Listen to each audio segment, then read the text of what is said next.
Hi, good day. Please introduce yourself. Good day, sir, ma'am. My name is Jamela Phil Takanay. I'm 28 years old. I'm single. I'm a college graduate and I took up Bachelor of Science in Elementary Education. Why do you want to work in Hong Kong? I want to work in Hong Kong, sir, ma'am, because I want to earn a high salary for my family and for my future. Do you have working experience abroad as a domestic helper? No, sir, ma'am, but I had my experience working as a domestic helper here in the Philippines for 4 years. What are your duties and responsibilities to your employer?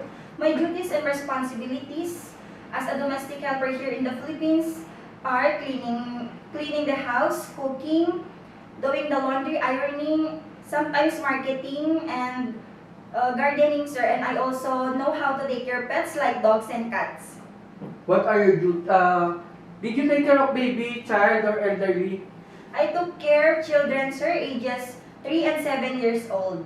Can you tell us how can you take care of them? I took care of them by feeding them nutritious food, send them to school, tutoring them with their lessons. I also play with them and read books before they go to bed. Aside from taking care of them, what is your skills? I know how to cook Filipino dishes, sir, but I want also to learn how to cook Chinese foods and I'm willing to learn, sir.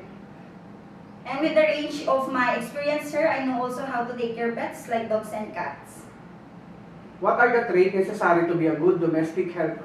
It's necessary to be loyal, honest, trustworthy, hardworking person, sir. Lastly, anything else you want to tell to your future employer? To my future employer, please select me as your domestic helper.